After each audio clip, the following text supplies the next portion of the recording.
Prepare-se para mergulhar em um mundo invisível, repleto de poder e mistério.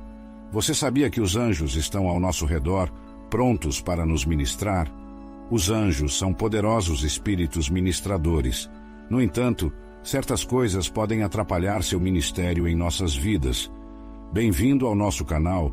Peço que se inscreva em nosso canal e fale de qual cidade você está vendo este vídeo. Neste vídeo, abordamos o que impede a liberação dos seus anjos. Número 1. Cegueira espiritual. Quando se trata das questões de Deus, é preciso acreditar antes de poder experimentar. Tudo o que está escrito na palavra precisa ser visto antes de ser possuído. Os anjos, também chamados de exércitos celestiais, estão ao nosso redor. O servo de Elias também era inicialmente ignorante desse fato, assim como Jó nunca percebeu isso. Não deixe o diabo confundi-lo sobre a presença dos anjos. Assim como o mundo demoníaco é invisível, o mundo angelical também é invisível. Vamos dar uma olhada na história de Elias. Houve um momento em que uma multidão foi enviada para capturá-lo, pois ele parecia imbatível. Então, ele enviou seus cavalos, carros e um grande exército. Eles chegaram à cidade durante a noite e cercaram-na. E quando o servo do homem de Deus se levantou cedo e saiu, ele viu que a cidade estava cercada tanto por cavalos quanto por carros. Seu servo disse a ele: "Ai, meu mestre, o que faremos?" E ele respondeu: "Não temas, porque os que estão conosco são mais do que os que estão com eles."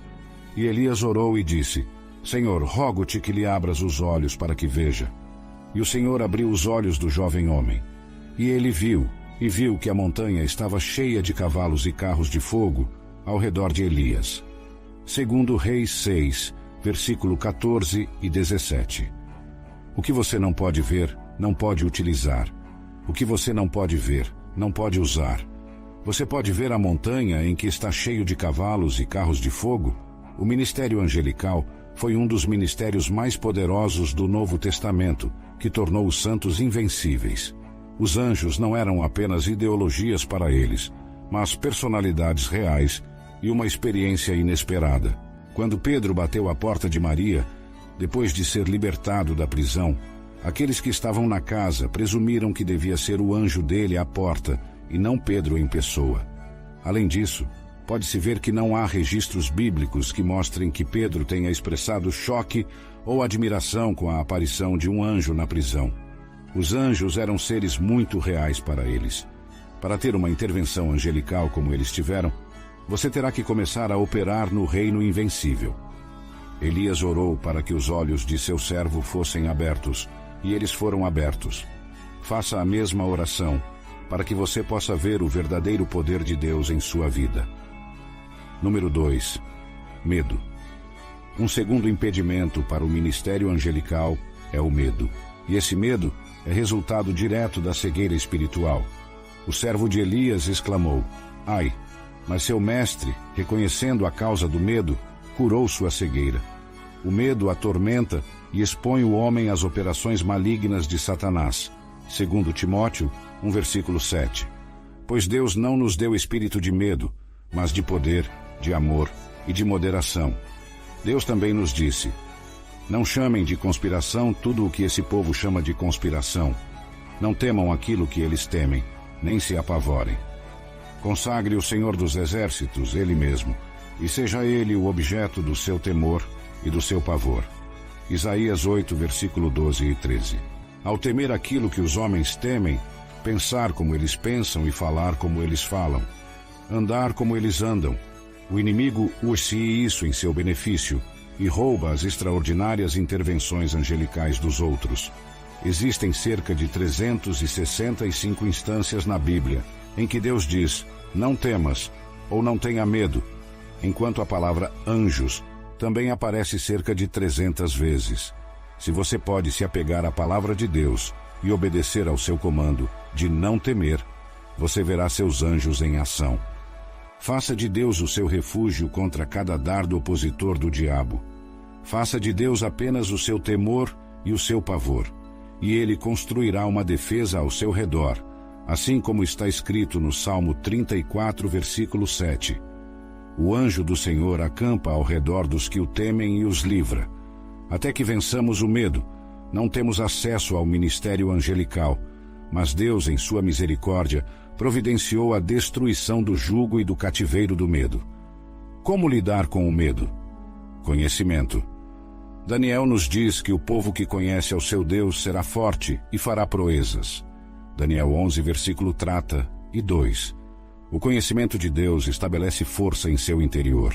Quando você percebe o valor de Deus, entende o que Ele pode fazer e pode deixar o medo de lado. A consciência da presença de Deus em sua vida afasta o medo, e a percepção da presença sempre presente de Deus estabelece uma excelente confiança em você, que sobrepuja todo medo. O salmista disse: ainda que eu andasse pelo vale da sombra da morte, não temeria mal algum, pois tu estás comigo. Salmo 23, versículo 4. Jesus também nos assegura: eis que estou convosco todos os dias até a consumação dos séculos. Mateus 28, versículo 20. À medida que você supera os dois impedimentos da cegueira espiritual e do medo, você se torna consciente de que as forças com você são mais fortes do que qualquer oposição, e então você estará em paz. Quando você está em paz, Deus está agindo. Deus diz: aquietai-vos e sabei que eu sou Deus. Serei exaltado entre as nações, serei exaltado na terra. Salmo 46, versículo 10. Então, seus anjos são ativados e estão prontos para receber várias orientações de você, à medida que você usa as chaves certas para liberá-los. Tenha fé em Deus, para que, quando você for ungido, haja uma impregnação do espírito de ousadia que o faça desprezar as coisas que antes temia. Você deve perceber que a unção ensina todas as coisas. Portanto, à medida que o jugo do medo é quebrado, mais conhecimento sobre Deus e seus caminhos é também transmitido, e mais revelação significa mais força, e mais força significa menos medo. A segunda maneira de se livrar do medo é pela unção. A Bíblia nos diz que o jugo será destruído por causa da unção.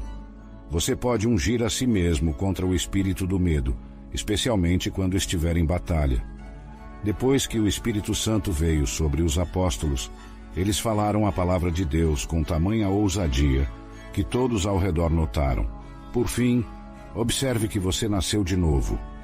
É necessário lembrarmos que as ministrações angelicais são restritas apenas aos santos, às pessoas que foram salvas e santificadas pelo sangue do Cordeiro e têm seus nomes escritos no livro da vida. Em outras palavras, você precisa nascer de novo antes de poder desfrutar do ministério dos anjos ou fazê-los trabalhar em seu favor, ou atendendo ao seu pedido. Deus disse: eu sou o Senhor, eu não mudo. Portanto, o que Ele fez no passado, Ele ainda está fazendo no presente. Ele não pode mudar. A Bíblia não existe meramente para informação, mas para nossa instrução e para diretrizes sobre o que fazer ou não fazer em situações e circunstâncias semelhantes. As coisas que foram escritas anteriormente foram escritas para o nosso aprendizado. Portanto, precisamos examinar profundamente a palavra para encontrar as chaves mestras e as principais formas que os primeiros santos usaram para a liberação efetiva de seus anjos. No entanto, antes de considerar o que fazer, vamos primeiro observar o que não fazer, ou seja, os fatores que podem obstruir ou atrasar as ministrações angelicais, mesmo na vida dos herdeiros da salvação.